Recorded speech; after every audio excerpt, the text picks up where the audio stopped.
మరింత తాజా సమాచారం కోసం చూస్తూనే ఉండండి చెన్నై టుడే. సబ్స్క్రైబ్ చేయండి, లైక్ చేయండి.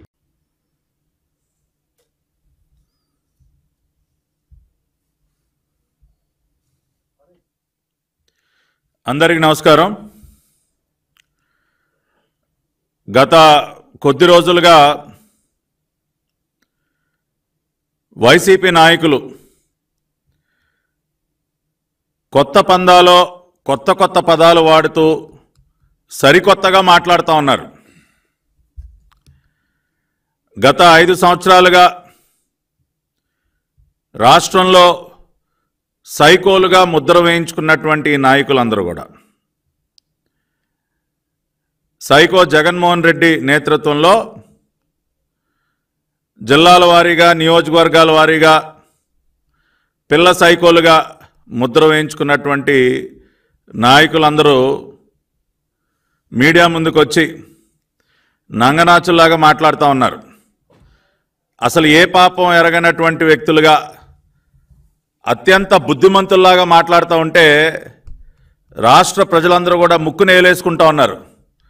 ఓరు మీ దుంపదగా ఏం మాట్లాడుతూ ఉన్నారా, మీరు చేసినటువంటి పిచ్చి చేష్టలేంటి, మీరు మాట్లాడుతున్నటువంటి మాటలు ఏంటని చెప్పి. జూన్ 4వ తేదీన మీ అందరికీ తెలుసు, రాష్ట్రంలో ప్రతి ఊర్లో కూడా ఒక దీపావళి పండుగ జరుపుకున్నారు. ఒక నియంత పాలనకి ముగింపు పలికిన రోజు, రాష్ట్రానికి తిరిగి స్వాతంత్రాన్ని అందించినటువంటి రోజు జూన్ 4, 2024 చరిత్రలో నిలిచిపోతుంది.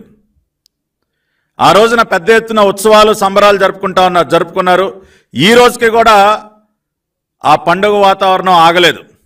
జూన్ 12 కోసం ఎదురు చూస్తూ ఉన్నారు. ఈ రోజున నారా చంద్రబాబు నాయుడు అనే నేను అన్న వాక్యాన్ని వినడం కోసం ఎన్నో రోజులుగా తపిస్తున్నటువంటి రాష్ట్ర ప్రజలు జూన్ 12 ఉదయం 11:27 నారా చంద్రబాబు నాయుడు అనే నేను అన్న వాక్యాన్ని వినబోతున్నారు. ఆ రోజున తిరిగి ఒక సంక్రాంతి పండుగ జరుపుకోవటానికి సంసిద్ధులవుతా ఉన్నారు ప్రజలందరూ కూడా. రాష్ట్రంలో వాతావరణం ఈ విధంగా ఉంటే ఈ పిల్ల సైకో మోకొచ్చి మీడియా ముందుకు వచ్చి అప్పుడే ఆడవటం మొదలెట్టారు. అయ్యో అమ్మో, మా పైన దాడులు చేస్తూ ఉన్నారు, మమ్మల్ని చితగ్గొడతా ఉన్నారు అని రకరకాల డ్రామాలు అప్పుడే మొదలుపెట్టేశారు. కానీ జరుగుతున్నటువంటి వాస్తవాలు ఏంటో ఒకసారి గమనిస్తే, నిన్న కర్నూలు జిల్లాలో బొమ్మిరెడ్డిపల్లిలో మా పార్టీ నాయకుడు గిరినాథ్ చౌదరి గారిని అత్యంత కిరాతకంగా నడి రోడ్డు మీద హత్య చేశారు వైసీపీ సైకో మోకలు. మాజీ ఎమ్మెల్యే కంగాటి శ్రీదేవి కుటుంబ సభ్యులు, అనుచరులు మా పార్టీ నేత గిరినాథ్ చౌదరిని అత్యంత కిరాతకంగా నడి రోడ్డు పైన హత్య చేశారు. నిన్న 24 గంటలు కూడా అవలేదు. దీనికి ఏం చెప్తారు ఈ పిల్ల సైకోలు? ఇవాళ హింసని ప్రేరేపిస్తున్నది ఎవరు? హింసకి పాల్పడుతున్నది ఎవరు?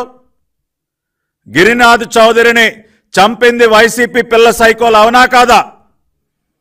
ఇవాళ నంగనాచుల్లాగా మీడియా ముందుకు వచ్చి మాట్లాడుతున్నటువంటి ఆ గుడివాడ గుట్కాగాడిని అడుగుతా ఉన్నా, ఎరా కొడాలి నాని, ఎవర్రా చంపింది? గిరినాథ్ చౌదరి అనే తెలుగుదేశం పార్టీ నాయకుడిని ఎవరు చంపింది? మీ పార్టీ సైకో మోకలు కాదా?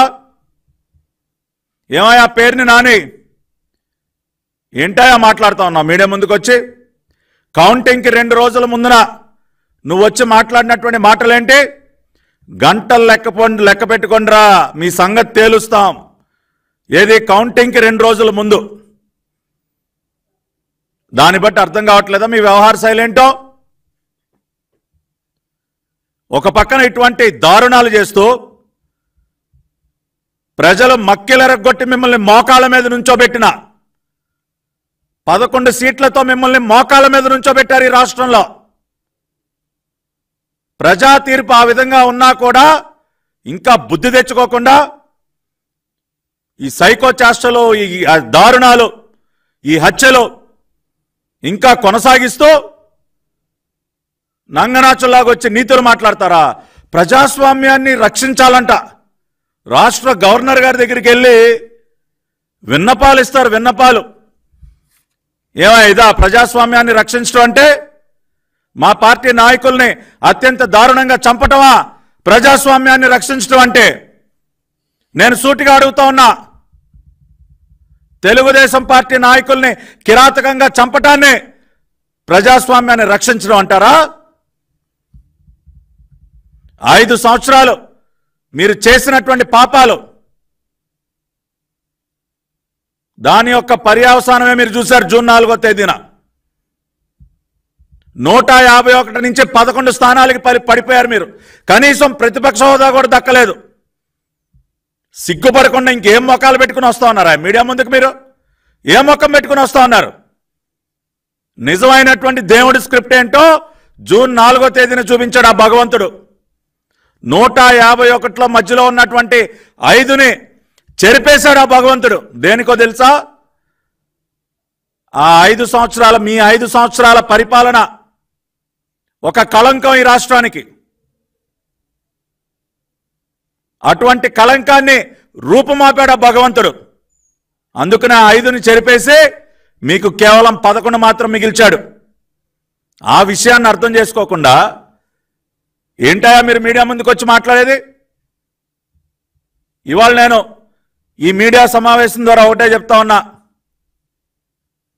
ఎస్, తెలుగుదేశం పార్టీ నిజంగా ప్రజాస్వామ్యాన్ని గౌరవించినటువంటి పార్టీ రాష్ట్రంలో తెలుగుదేశం పార్టీ. కూటమి పార్టీలు జనసేన, భారతీయ జనతా పార్టీ ప్రజాస్వామ్య పరిరక్షణ ఉద్యమాన్ని చేపట్టాం మేమందరం కూడా కలిసి. ఇవాళ రాష్ట్రంలో తిరిగి ప్రజాస్వామ్యాన్ని బ్రతికించాం మేము. అటువంటి మాకు ప్రజాస్వామ్యం యొక్క పాఠాలు మాకు చెప్తారా? ఇటువంటి దారుణాలు కొడిగడుతూ మీరు ప్రజాస్వామ్యం గురించి మాట్లాడతారా? నారా చంద్రబాబు నాయుడు గారు మాకు ఒక క్రమశిక్షణ అలవాటు చేశారు. ప్రజాస్వామ్య విలువల గురించి మాకు ఎన్నోసార్లు ఆయన హితబోధ చేశారు. ఇవాళ అందుకనే చెప్తా ఉన్నాం, మీరేమీ ప్యాంట్లు జరుపుకోక్కర్లేదు. ఇవాళ వచ్చి అయ్యో బాబు అని గుండెలు బాదుకుంటా ఉన్నారు. ఈ గుండెలు బాదుకునేటటువంటి పిల్ల సైకోలందరికీ చెప్తా ఉన్నా, తెలుగుదేశం పార్టీ పక్షాన, అరే బాబు మీరెవరూ ప్యాంట్లు తడుపుకోవద్దు. నేను హామీ ఇస్తా ఉన్నా, రాష్ట్రంలో ఎక్కడా కూడా మీ పైన భౌతిక దాడులు జరగవు. మీ ఇళ్లపైన దాడులకు ఎవరు తెగబడరు. మీ కుటుంబ సభ్యులను ఎవరు కూడా భయభ్రాంతులకి గురి చేయరు. నాది హామీ. చంద్రబాబు నాయుడు గారి పక్షాన, లోకేష్ గారి పక్షాన, తెలుగుదేశం పార్టీ పక్షాన, కూటమి పక్షాన నేను హామీ ఇస్తున్నా, మేము అటువంటి పద్ధతిలో మేము వెళ్ళదలుచుకోలేదు. మేము హింసని ప్రేరేపించము. ఆ మార్గం మాది కాదు. కానీ అరే మీ అందరికీ చట్టం పవర్ ఏంటో చూపిస్తాం. కానూన్ కా హాత్ బహుత్ లంబా హై అని చెప్తా ఉంటారు కదా. చట్టం యొక్క చేతులు ఎంత దూరమైనా వెళ్ళగలవని చెప్పి నిజమైనటువంటి ఐపీసీ సెక్షన్ల పవర్ ఏంటో మీకు చూపిస్తాం. దానిలో ఎక్కడా కూడా రాజీ పడదలుచుకోలేదు. లోకేష్ గారి red book is a reality. అది గుర్తుపెట్టుకోండి మీరు. పిల్ల సైకోలందరికీ చెప్తా ఉన్నాం, లోకేష్ గారు red book is a reality. ఆయన ఊరికనే సరదాగా ఓపలేదు రెడ్ బుక్. ఐపీసీ సెక్షన్ల పవర్ చూపిస్తాం. రెడ్ బుక్ లో నమోదైనటువంటి ప్రతి ఒక్క వైసీపీ పిల్ల సైకోకి, అవినీతి పరులైనటువంటి అధికారులందరి సంగతి తేలుస్తాం. Within the legal framework, చట్టానికి లోబడే మీ అందరికీ గట్టిగా బుద్ధి చెప్తాం. దానిలో ఏ విధంగా కూడా రాజీ పడేటటువంటి ప్రసక్తే లేదు.